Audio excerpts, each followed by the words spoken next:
जय माता दी। आज मैं आपको रविवार के व्रत की विधि और कथा सुनाने जा रही हूँ।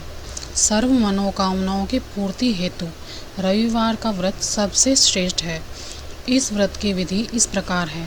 प्रातःकाल स्नान से निवृत्त होकर स्वच्छ वस्त्र धारण करें। शांत चित्त होकर परमात्मा का स्मरण करें।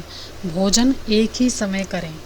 भोजन तथा फलाहार सूर्य के प्रकाश रहते ही कर लेना उचित है।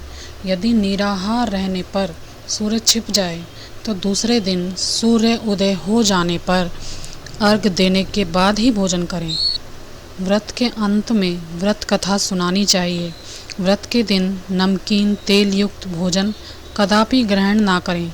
इस व्रत के करने से मान सम्मान बढ़ेगा, शत्रुओं का क्षय होता है। आँखों की पीड़ा से अतिरिक्त अन्य सब पीड़ाएं दूर होती हैं। इसकी कथा इस प्रकार है।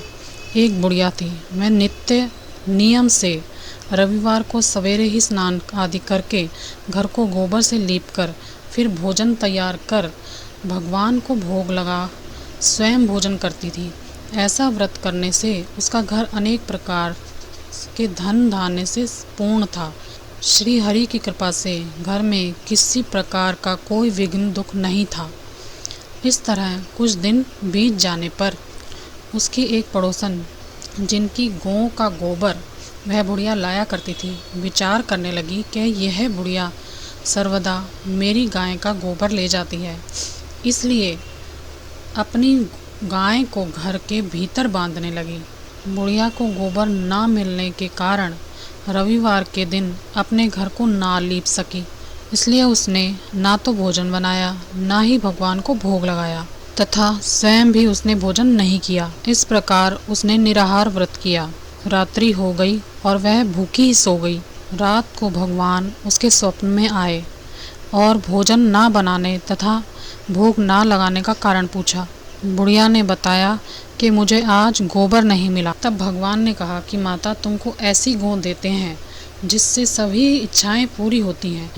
निर्धन को धन तथा बांझ स्त्रियों को पुत्र देकर दुखों को दूर करता हूँ तथा अंत समय में मोक्ष देता हूँ।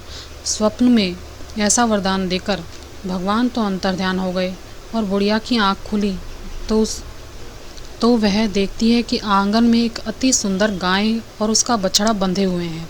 वह गाय और उसके बछड़े को देखकर बहुत खुश होती है और उसने गाय को और उसके बछड़े को घर के बाहर बांध दिया और वहीं चारा खाने के लिए डाल दिया। जब उसकी पड़ोसन ने बुढ़िया के घर के बाहर एक सुंदर गाय और बछड़ा देखा तो उसे बहुत ही ईर्ष्या हुई और उसका हृदय जलने लगा। उसने देखा कि गाय ने सोने का गोबर दिया है, तो वह उस गाय के गोबर को ले गई और अपनी गाय के गोबर उसकी जगह रख दिया। वह नित्य प्रति ऐसा ही करती। सीधी सादी बुढ़िया को इसकी खबर नहीं थी। ईश्वर ने सोचा कि चालाक पड़ोसन के कर्म से बुढ़िया ठगी जा रही है, तो शाम के समय ईश्वर ने अपनी माया से बहुत जोर की आंधी चलाई। बुढ़िया ने आंधी के भय से गाय को भीतर ही बांध लिया। सुबह जब वह बुढ़िया उठी तो गाय के सोने के गोबर को देखकर उसकी आश्चर्य की सीमा न रही और वह प्रतिदिन गऊ को घर के भीतर ही बांधने लगी। तब पड़ोसन का सोने का गोबर उठाने का दाव नहीं चल पाता और उसे और ज़्यादा जलन होने लगी। जब उस पड़ोसन को कोई उपाय नहीं सूझा जिससे वो गोबर को उठा सके, तो वह राजा की सभा में गई और राजा के सामने जाकर बोली कि महाराज, आपके राज्य में एक ऐसी बुढ़िया है जिसके पास एक गाय है और वह गाय आप जैसे राजा के पास रहने योग्य ही है। वह नित्य सोने का गोबर देती है। आप उस सोने के गोबर से प्रजा का पालन करिए। राजा ने यह बात सुनी और अपने दूतों को बुढ़िया के घर भेजा और गाय लाने की आज्ञा दी। बुढ़िया सुबह उठकर ईश्वर का भोग लगाकर भोजन ग्रहण करने ही जा रही थी कि राजा के कर्मचारी आए और उसकी गाय खोलकर ले गए। बुढ़िया काफ़ी रोई चिल्लाई, किंतु कर्मचारियों ने उसकी एक बात नहीं सुनी। उस दिन बुढ़िया ने गाय के जाने के दुख में भोजन ही नहीं किया और रात भर रो रो कर ईश्वर से गाय वापस लाने की प्रार्थना करने लगी। उधर राजा गाय को देखकर बहुत प्रसन्न हुआ, लेकिन जैसे ही सुबह उठा सारा महल गोबर से भरा हुआ दिखाई दिया। तब राजा घबरा गया। भगवान ने रात्रि में राजा के सपने में कहा, हे राजा, यह गाय उस बुढ़िया की है और सुबह होते ही ये गाय उस बुढ़िया को वापस लौटा दे। मैंने उस बुढ़िया के रविवार के व्रत से प्रसन्न होकर ये गाय उसे अपनी खुशी से दी थी। प्रातः होते ही राजा ने वृद्ध बुढ़िया को बुलाया और बहुत सा धन देकर सम्मान सहित गाय और उसका बछड़ा लौटा दिया और उसकी पड़ोसन को बुलाकर उसे उचित दंड दिया। इतना करने के बाद राजा के महल से गंदगी दूर हो गई।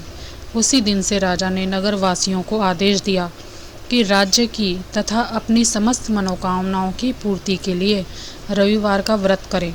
व्रत करने से नगर के लोग सुखी जीवन व्यतीत करने लगे। कोई भी बीमारी तथा प्राकृतिक प्रकोप उस नगर में नहीं होता था। सारी प्रजा सुख से रहने लगी।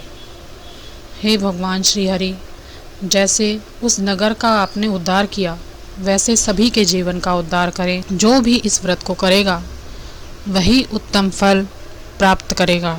उसे धन धान्य की प्राप्ति होगी और उसका जीवन सफल बनेगा। आज की कहानी में इतना ही। अगर आपको मेरी कहानी अच्छी लगी हो तो मेरी वीडियो को लाइक करें, सब्सक्राइब करें। Thank you very much.